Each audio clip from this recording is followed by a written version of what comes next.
Je vais prendre ma farine que je vais disposer en fontaine sur le marbre. Pour le moment, c'est un petit tas. Ça ne s'appelle pas encore fontaine. La fontaine, c'est quand on fait un petit trou au centre. Comme si on faisait en fait du mortier, comme le maçon. Même principe. Au centre, je vais y ajouter... Vous voulez me passer le sucre, s'il vous plaît? Oui. Merci. Alors, dans le sucre, je précise, j'ai mis une pincée de sel. Je mets le sucre au centre, le beurre ramolli, et je vais travailler intimement ces deux ingrédients, ces trois ingrédients avec le sel, bien sûr. Alors là, on y va avec les deux mains. Bien sûr, précaution de se laver les mains avant de démarrer, hein, parce qu'autrement... Alors on mélange bien, sans prendre la farine, le sucre et le beurre.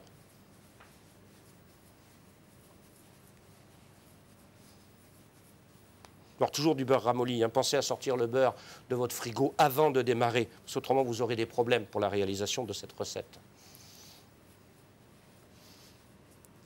Et là maintenant je vais y rajouter mes 3 jaunes.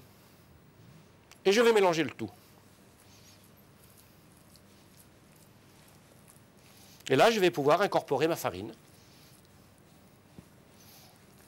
Pour avoir peur de bien tout mélanger. L'objectif, au final, c'est de faire une belle boule. Alors, avec le coupe-pâte, je récupère sur les bords la farine qui s'échappe.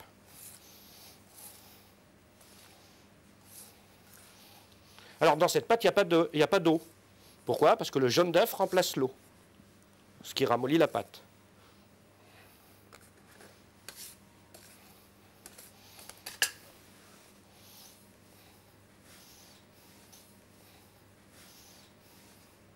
Sans trop la travailler, parce que si on la travaille trop, on donne du corps à la farine.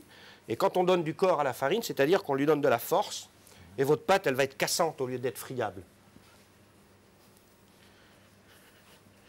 Alors l'objectif, pourquoi on commence par ça? Comme on est en train de travailler la pâte, on lui donne du corps. L'objectif, c'est de la laisser se reposer pendant 1 heure, de manière à ce que la farine se détende. Donc on va l'envelopper. Quand on aura fait notre belle boule, on va l'envelopper dans un film plastique et on va la réserver au frais. Quand on dit frais, ça ne veut pas dire frigo. C'est un endroit frais de la pièce, parce que si vous la mettez au frigo, le beurre va redurcir. Et quand vous allez avoir besoin de travailler votre pâte pour faire vos petits sablés, vous aurez une pâte qui sera trop dure et vous serez obligé d'attendre que votre pâte ramollisse. Donc mettez-la dans un endroit frais, mais pas au frigo. Voilà, j'en ai fait une belle boule. Cette belle boule, je vais l'envelopper d'un film plastique, comme ceci. Je l'enveloppe et je vais la mettre dans un endroit frais pendant 1 heure.